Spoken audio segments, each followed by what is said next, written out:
बजैया सातो सुर के रचैया, हंस पे सवार होके आजा मोरी मैया।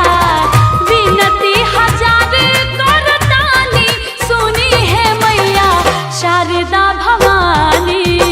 वीणा के बजैया सातो सुर के रचैया, हंस पे सवार होके आजा मोरी मैया।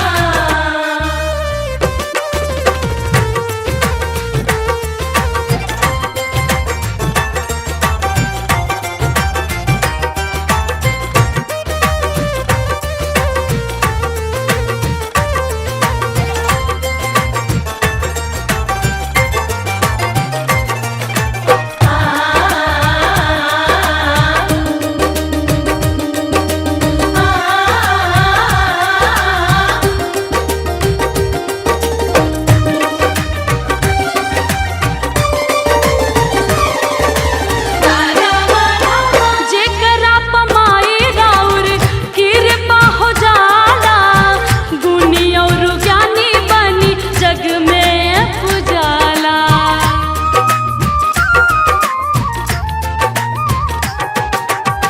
स्वर में तुझे करा समा जालू माई, सुर सरगम के ऊ ज्ञाता कहाला।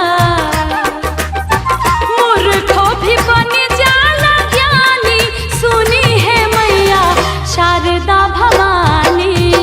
वीणा के बजैया सातो सुर के रचैया, हंस पे सवार होके आजा मोरी मैया।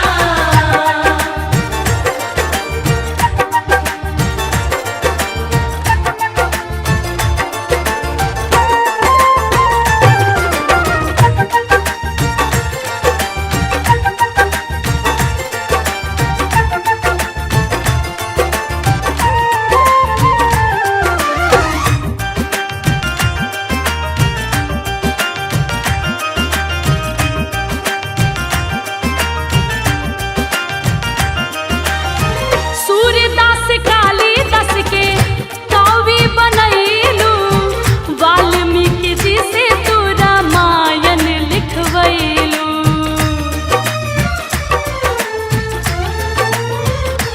ओ रामचरितमानस के कई दिहल रचना,